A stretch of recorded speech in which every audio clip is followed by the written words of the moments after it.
지나 그의 아내가 그 일어난 일을 알지 못하고 들어오니 베드로가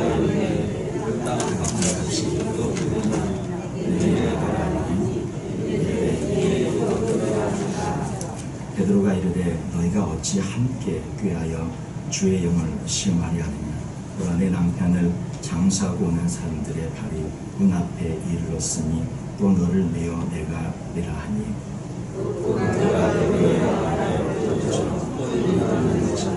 젊은 사람들이 더 죽은 것을 보고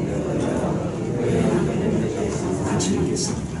오늘과 이를 듣는 사람들이 다 크게 부러워하니라. 아멘.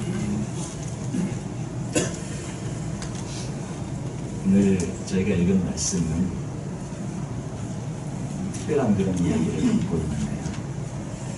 좀 한편으로는 이해가 가면서도 한편으로는 잘 이해가 되지 않는 그런 말씀이 담겨져 있습니다.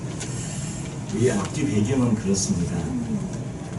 이제 4장 그 뒷부분에 보면 바나바를 비롯해서 많은 그런 성도들이 재산을 이제 자원화해서 성령의 충만한 초대교회 공동체가 이루어지고 나서 재산을 자원화해서 또 땅이라든지 밭이라든지 그런 집이라든지 그런 것들을 팔아서 초대교회에 가지고 와서 어려운 사람들과 함께 나눠서 그것을 쓰기를 시작했습니다.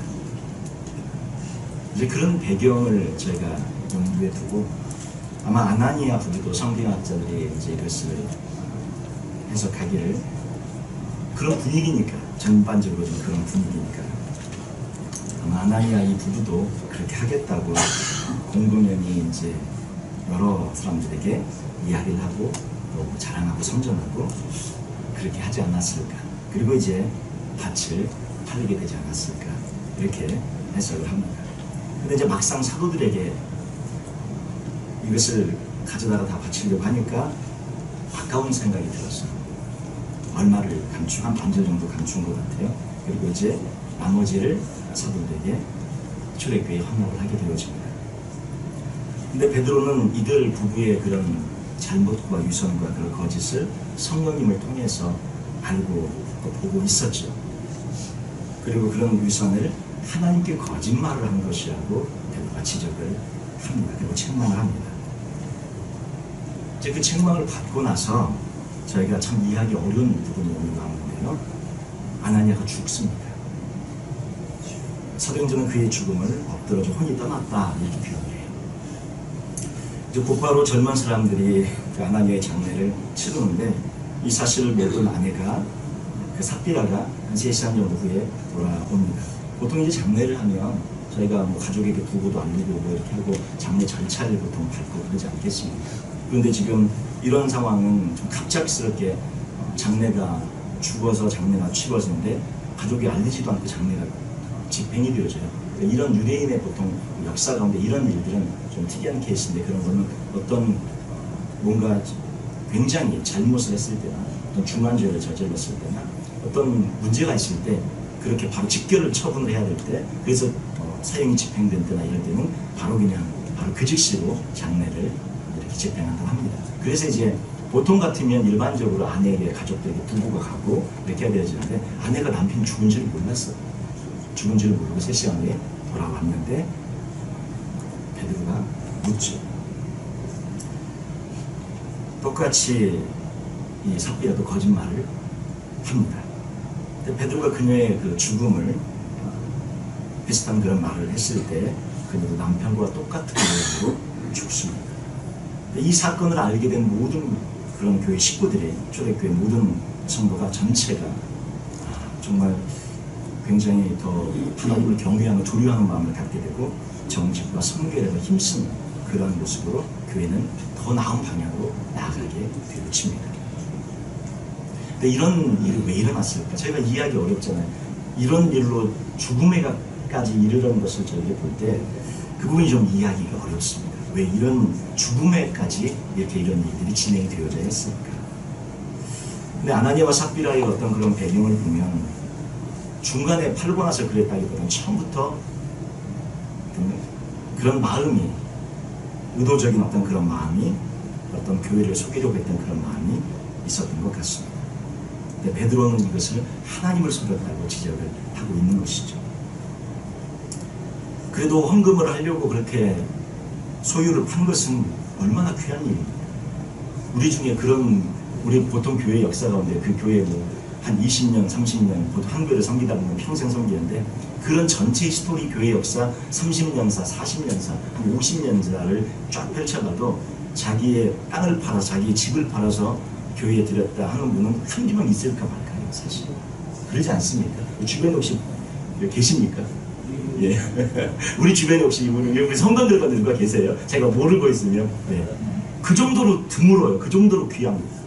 이분들이 지금 한 것이 결코 이게 절대 아니에요. 예. 굉장히 잘한 일이에요. 근데 이제 문제가 뭐냐면 그 중에 일부를 감추고 이게 전부라고 거짓말을 하는 거니까 문제가 시작되는 것이죠. 하나님은 이 행동을 거짓이라고 규정해요. 하나님을 속이는 거라고 거짓말이라고 규정합니다.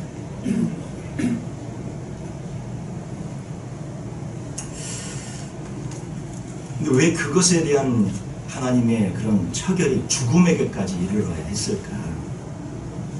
저희가 이 부분에 대해서 저도 굉장히 많은 고민을 사실 했습니다. 근데 하나님께서 처음 교회를 시작하실 때 초대교회가 시작되어질 때 모든 교회의 본보기로 그 교회의 성결과 거룩과 진실함과 모든 성도들의 정직함을 하나님께서 그렇게 우리 보고 살아가라고 그렇게 교회 내에 하나의 작은 그런 모델로 샘플로 이렇게 하신 것이 아닌가 싶습니다. 교회가 새롭게 시작하는 그런 과정 속에서 반드시 척결을 되어야 하고 해결을 되어져야 하는 교회 내 영적인 불순물이 섞여들어져 있을 때에 그것을 제거하는 것을 주님께서 보여주시는 그러한 말씀입니다. 더욱이 이 사도행전을 쓰면서 하나님은 이것을 이 불순물의 원인, 내적 불순의 원인이 무엇이냐면 사탄이라고 말씀을 하고 있어요. 오늘 제목이 내 마음에 가득하여. 그 앞에 말을 제가 뺐습니다. 뭐가 앞에 말이죠? 예, 사탄이입니다. 우리 3절 한번 보세요. 3절 보시면 베드로가 이르되 아나니아여 어찌하여 사탄이 내 마음에 가득하여 이렇게 되셨어요. 성경 말씀 우리 설교 제목에 사탄이 내 마음에 가득하여 라고 차마 쓸 수가 없어서 제가 내 마음에 가득하여 이렇게 했습니다. 근데 주님께서 말씀하신 그런 주님의 이들이 이렇게 하게 된 배경에 가장 큰 배경은 뭐냐면 사탄이 그 마음에 가득하여서 이런 일들이 벌어졌다고 말씀하고 있어요. 사탄이 그렇게 가득하니까 주님께서 가만두시면 안 되는 거죠. 초대교회의 순수함이 펼쳐져 가야 되는데 이런 불순물들이 섞이면 아나니와 삽비라도 사탄이 가득한 하나의 부부가 되고 또 다른 부부도 사탄이 가득한 부부가 되고 또 다른 부부도 사탄이 가득한 부부가 되고 초대교회는 순식간에 조금씩 사탄의 교회가 되어져 버리는 것이죠. 성령의 교회, 하나님의 교회가 되어져야 하는데 그것을 하나님께서 바로 잡아 처결해 나가시는 그런 말씀이 담겨 있는 것입니다. 조금 심하다 싶어요. 죽음에게까지 이르게 한 것은 저희 인간적인 우리 정서상, 우리 마음의 심정상 이렇게까지 하셔야 되나 이런 마음이 사실 들어집니다. 저도 그랬어요.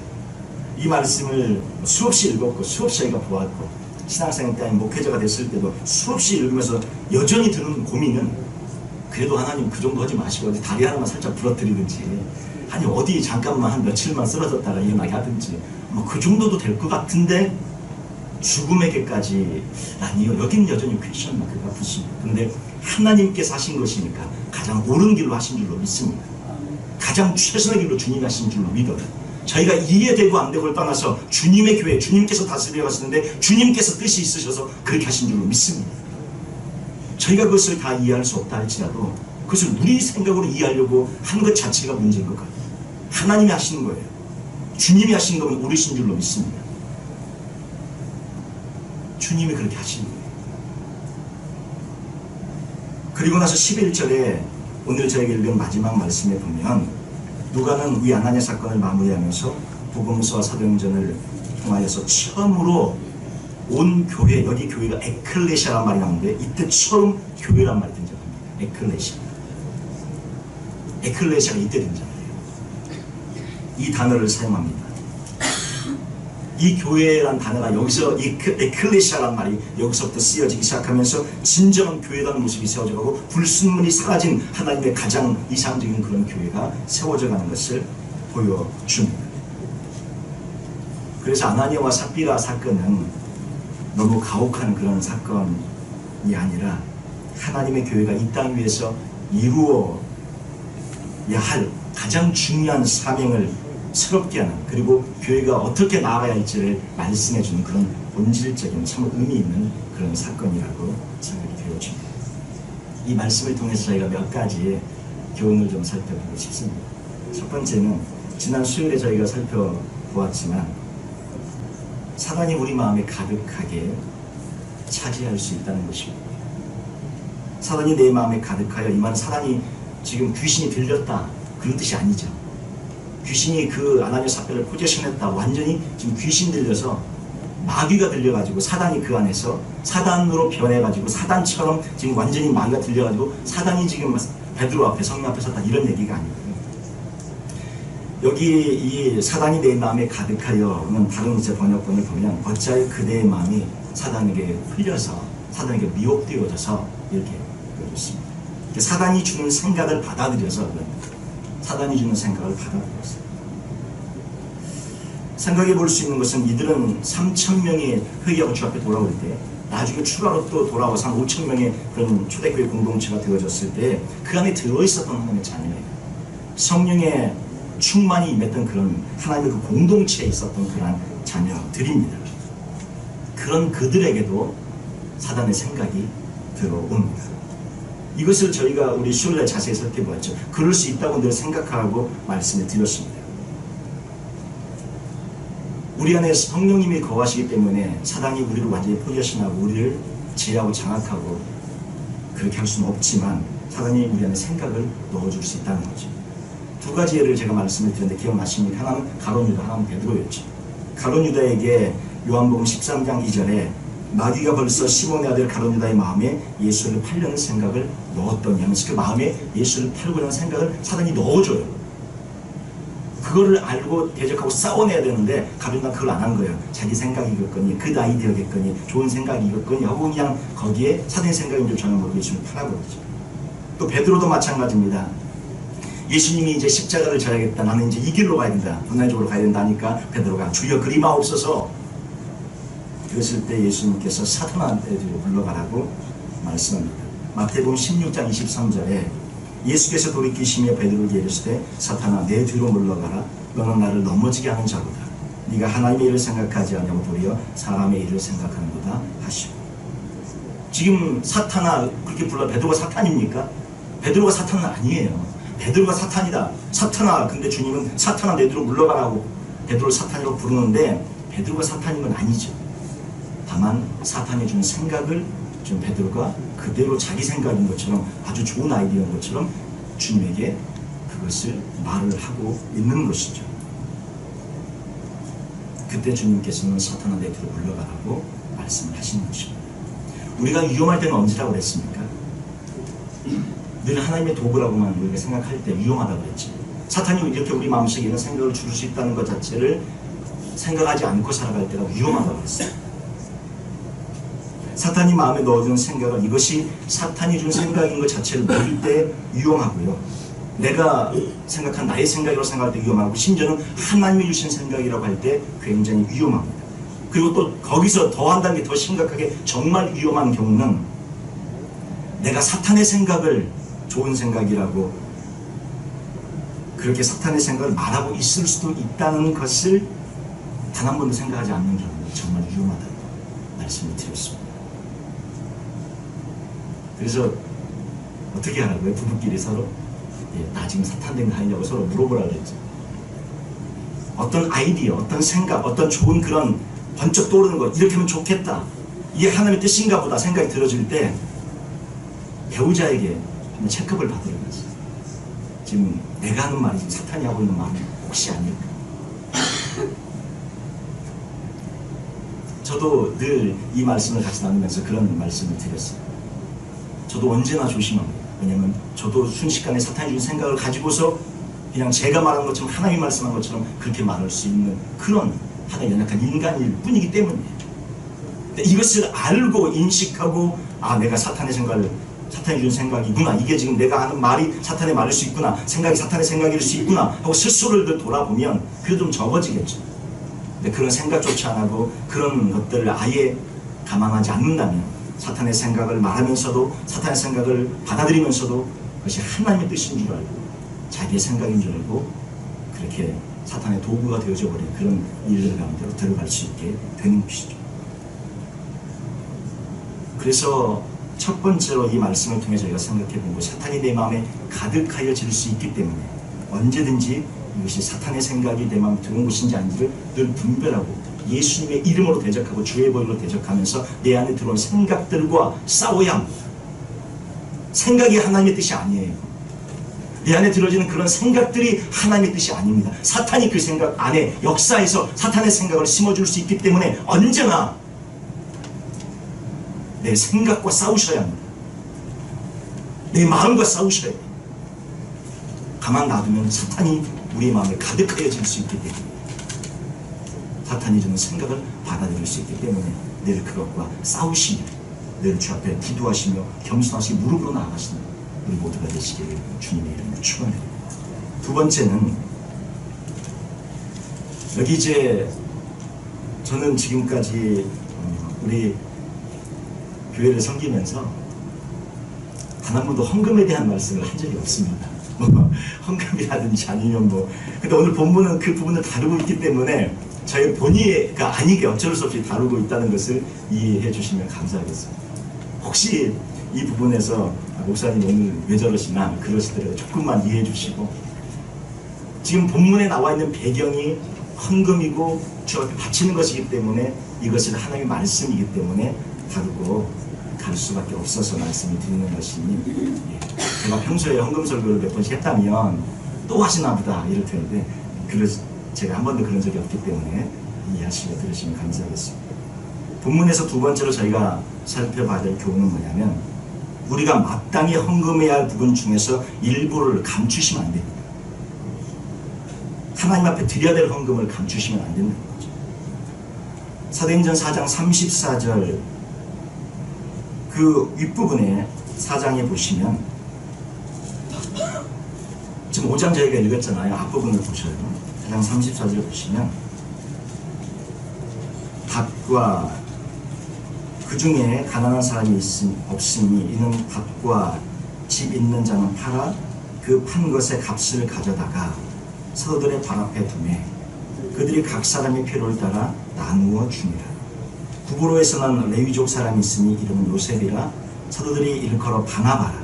번역하면 위로의 아들이라니 그가 밭이 있음에 팔아 그 값을 가지고 사도들의 발 앞에 두니라.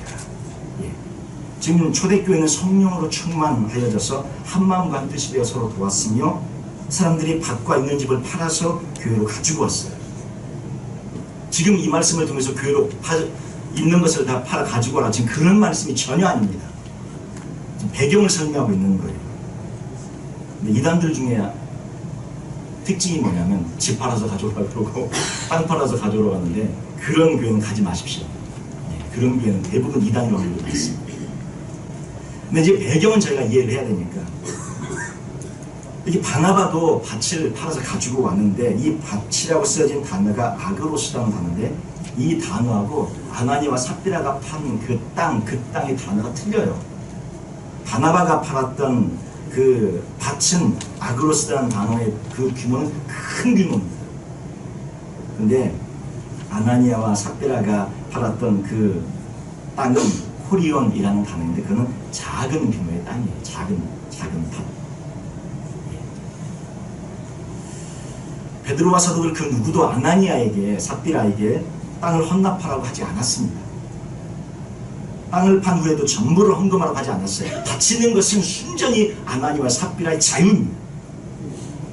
3분의 1을 바치건 하나도 안 바치건 반절을 바치건 전부를 바치건 상관없어요.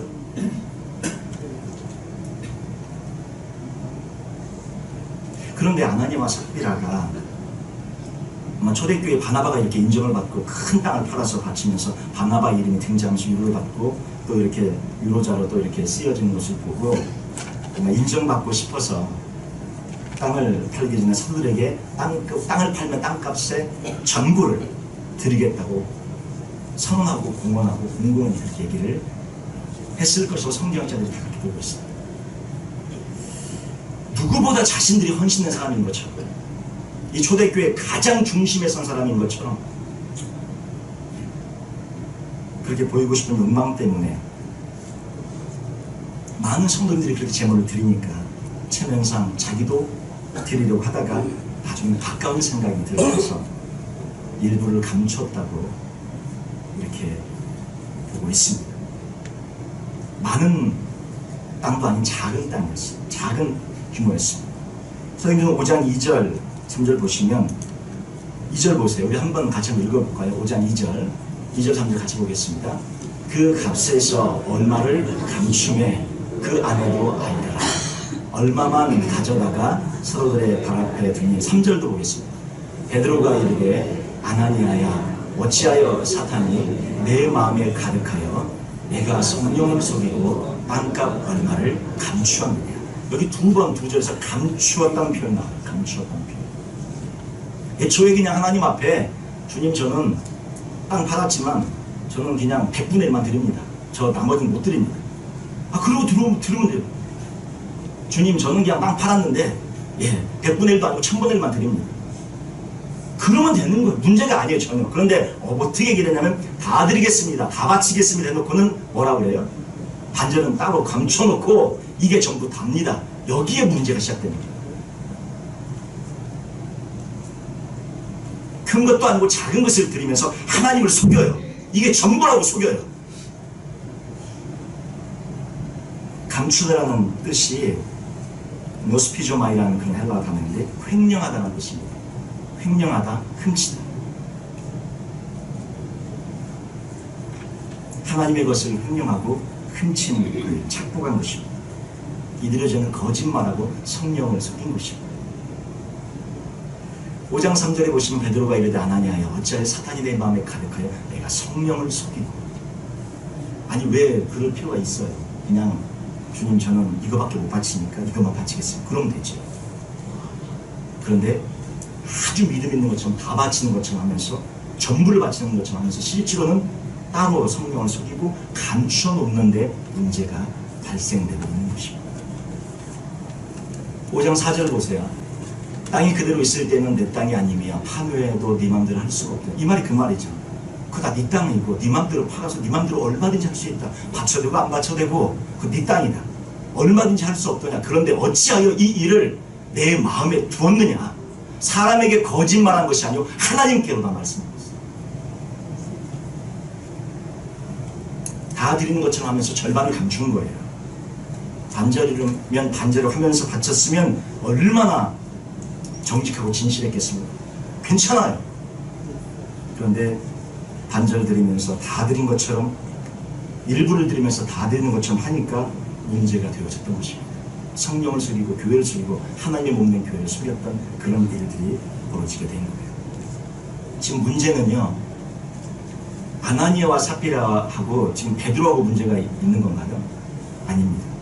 아나니아하고 삽비라하고 교회하고 문제가 있는 건가요? 아닙니다. 누구하고 문제가 있는 거예요 지금? 하나님하고 아나니아하고 삽비라하고 문제가 있는 거예요. 교회는 상관없어요. 다른 사람들이 너무나 많이 가지고 와요. 교회는 상관없어요. 베드로도 상관없어요. 베드로가 구제한 일, 나도 안식사를 뽑아서 구제한 일에 맡겼어요. 베드로가 지금 구제를 감당하지 않아요. 앞으로 지금 나오겠지만 전혀 교회하고 상관없습니다. 전혀 베드로가 상관없어요. 누구의 문제냐? 아나니아하고 삽비라하고 하나님과의 문제. 그 사이에 문제가 있었던 거예요.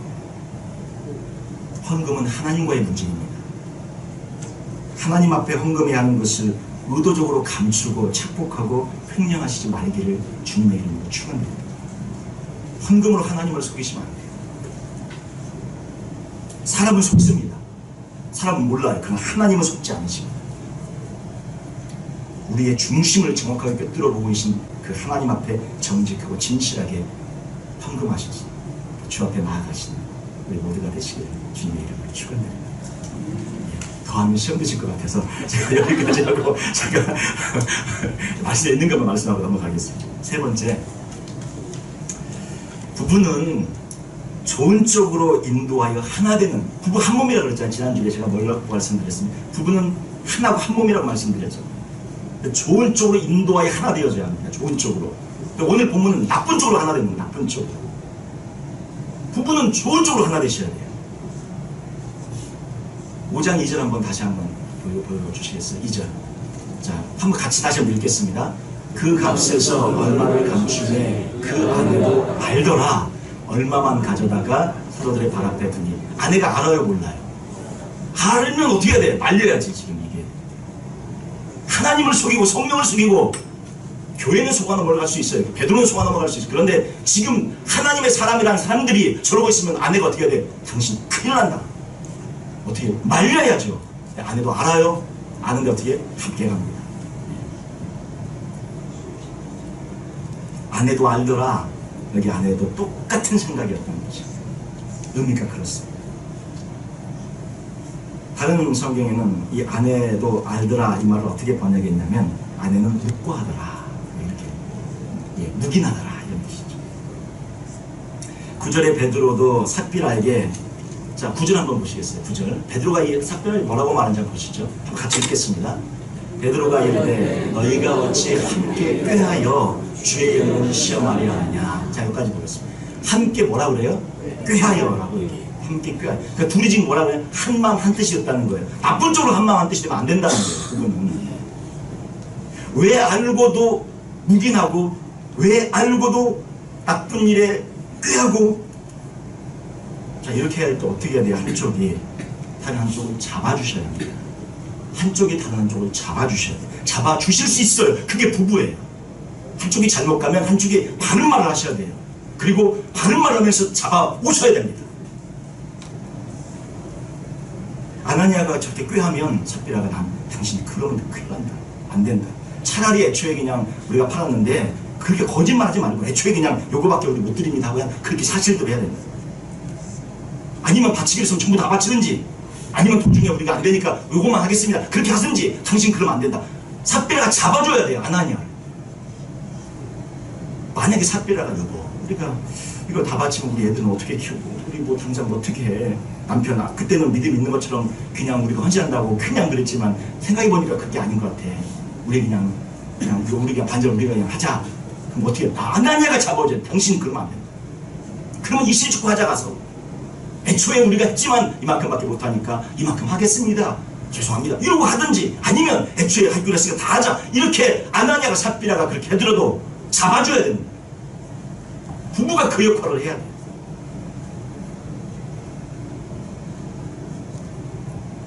안 좋은 일이 있을 때 한쪽에서 잡아주셔야 됩니다.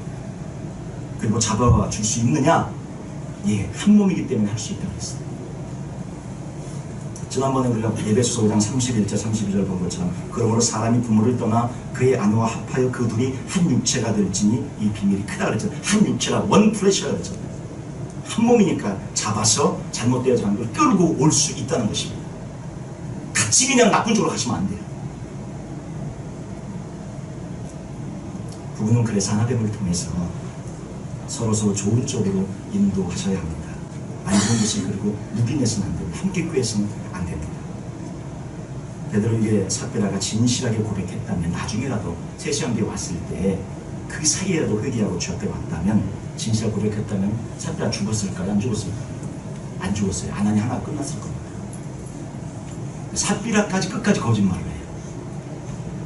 남편은 자신의 죄로 그의 허물로 죽었지만 아내는 살 수 있었어요. 한쪽이라도 깨어 있었다면 둘 다 살 수 있었습니다. 근데 결국 둘 다 꾀하고 둘 다 묵인한 바로 둘 다 죽어버리는 그런 결과가 되어졌어요. 그래서 한쪽이 한쪽을 잡아주시니, 한쪽이 잘못 가면, 한쪽이 질주하고 잘못 가면 그걸 잡아 멈추실 수 있으셔야 돼요. 그것이 부부의 역할이고 바로 그것이 배우자의 역할입니다. 그렇게 해나가시는 데 모두가 되시기를 주님의 이름으로 축원드립니다. 한 가지만 더 볼게요. 시간이 한 가지만 더 볼게요. 제가 총신에 있을 때 그때 이제 저를 가르치셨던 교수님은 아닌데 제가 이제 신대원에 갔을 때 이제 그 학부를 오셔서 가르치기 시작하셨던 교수님 중에 유상섭 교수님이라고 계세요. 그분이 이제 웨스트민스터에서 PhD를 하시고 총신의 교수님으로 오셨는데 여러 이제 그 주석적인 그런 책들을 쓰셨는데 지금은 목회를 하세요. 근데 총신에서 후학들을 배우시면서 굉장히 학문적으로 깊이 있게 잘 가르쳐 주시는 분인데 분석 사도행전이란 분석 뭐 누가복음, 분석 요한복음 그런 주석을 지금 펴내시는데 그 교수님께서 이제 그 여기 부분을 다루시면서 제가 궁금한 것을 그분이 그 교수님이 거기에 정확하게 언급을 해주시더라고요. 다른 몇몇 책에도 있었어요. 그건 뭐냐면 이렇게 죽었는데 그럼 이분들은 천국에 간 겁니까? 지옥에 간 겁니까? 참 사실은 어렵습니다. 우리가 하나님이 아니시기 때문에 누구도 이걸 가지고 지옥에 갔다 단정할 수 없고 우리가 참 확정적으로 말하기 어렵지. 그런데 이제 본문을 보면서 그분은 그랬어요. 지옥에 갔다고 보기는 좀 어렵지 않겠느냐. 왜냐하면 이들이 회개하고 예수님의 이름으로 세례를 받은 그런 공동체임을 보여줄 뿐 그 안에 있는 그런 자임을 보여줄 뿐 아니라 그들이 이미 성령으로 성령의 충만함, 성령이 내주고 이런 것이 있었다면 구원받은 자잖아요. 구원받은 자가 헌금 하나 잘못했다고 지옥 가버리면 여기 혹시 여기 계신 분 중에 헌금 저기 자신 있으세요? 우리 다 지금 다 지옥 갈 거야 아마. 저도 자신이 없습니다. 헌금 제대로 못해서 지옥 가기로 하면 그리스도인 중에 천국 갈 사람이 도대체 몇 명이나 있겠어요?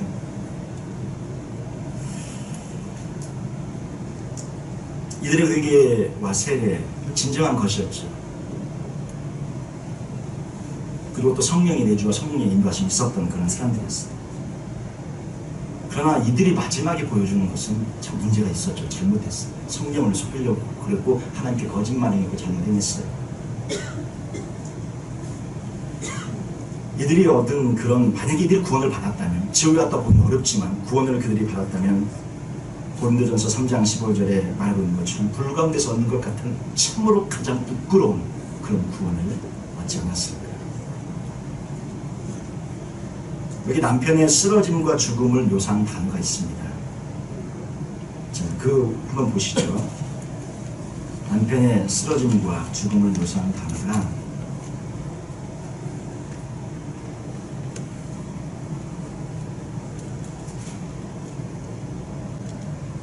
10절 보시면 삽비라도 마찬가지고요. 여기 10절 한번 보세요. 그가 베드로의 발 앞에 엎드러져 이렇게 베드로의 발 앞에 엎드러져 이렇게 되어 있죠. 베드로의 발 앞에 엎드러져. 5절 보세요. 아까 베드로의 발 앞에 엎드러져는 삽비라의 경우이고 5절은 아나니아의 경우인데 아나니아가 이 말을 듣고 엎드러져 이렇게 되어 있어요. 엎드러졌다는 표현이 똑같이 나와요. 아나니아에게도 엎드러져 삽비라에게도 베드로의 발 앞에 엎드러져 이 표현이 나오는데 이 표현이 어디에 쓰여진 표현이냐면 우리 4장을 올라가서 보세요. 4장을 올라가서 보시면 35절 35절 보시면 한번 같이 읽을까요? 4장 35절 사도들의 발 앞에 두매 그들이 각 사람의 필요를 따라 나누어 줍니다. 우리 4장 35절입니다. 4장 35절 한번 다시 한번 보셔요. 다시 한번 같이 읽겠습니다. 각 사람의 필요를 따라 나누어 줍니다. 여기 사도들의 발 앞에 뒀다 그런 표현이고 37절도 한번 같이 읽겠습니다. 시작. 그가 있음을 팔아 그 값을 가지고 사도들의 발 앞에 두었다. 동일한 표현이에요. 발 앞에 두었다는 표현이 35절에 보시면 이 초대교회 모든 성도들이 그 모든 것을 팔아가지고 누구의 앞에 두었냐면 사도들의 발 앞에 두었고요. 바나바도 누구 앞에 두었냐면 사도들의 발 앞에 두었어요. 이 발 앞에 두었다는 표현은 어떤 표현이냐면 어떤 표현이에요? 순종과 헌신과 주 앞에 모든 것을 드리는 그러한 표현입니다. 그런데 똑같은 그 표현이 아나니아가 5절에 보면 이 말을 듣고 5장 5절에 아나니아가 이 말을 듣고 엎드러져 혼이 떠나니 이를 듣는 사람이 다 크게 두려워하더라 이렇게 되어 있죠. 그리고는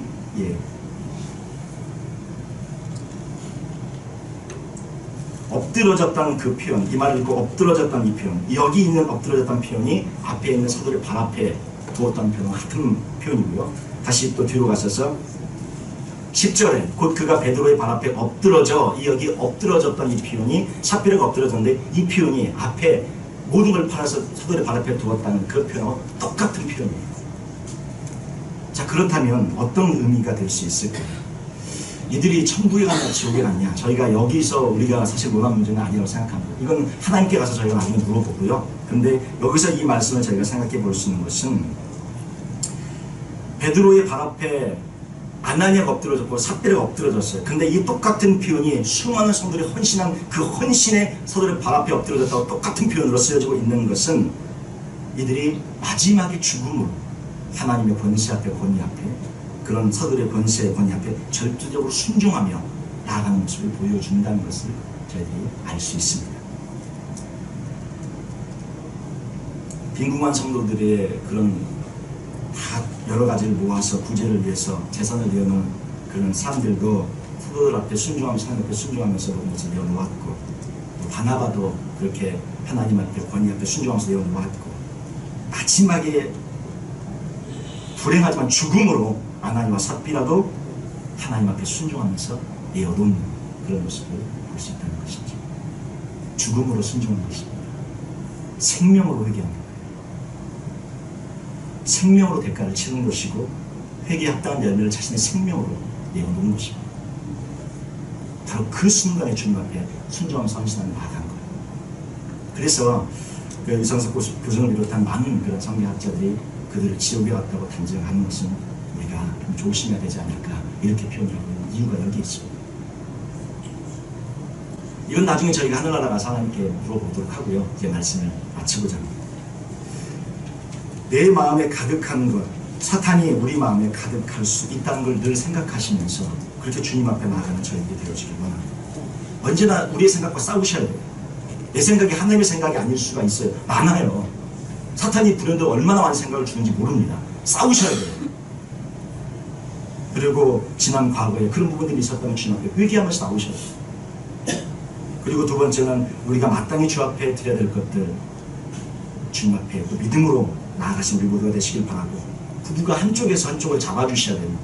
잊지 마시고 그렇게 해주시길 바라고, 교회의 순수성을 늘 유지하면서 주님께서 이렇게까지 굉장히 엄중하고 심하게 하셨던 것, 저희는 사실 이해할 수 없지만 하나님께서 그렇게 초대교회의 순수함과 그런 것들을 지켜나가기 위해서 이렇게까지 하셨다는 것. 교회는 이 정도로 순수하고 순결한 그런 기관이 바로 영적인 기관이 바로 교회입니다. 교회는 두려운 그런 기관이에요. 우리 한 사람 한 사람이 교회이면서 동시에 하나님께서 이 정도로 바라보고 계시는 것을 잊지 마시고 그렇게 주 앞에 나아가시는 우리 모두가 되시기를 주님의 이름으로 축원드립니다. 기도하겠습니다. 우리 한 일을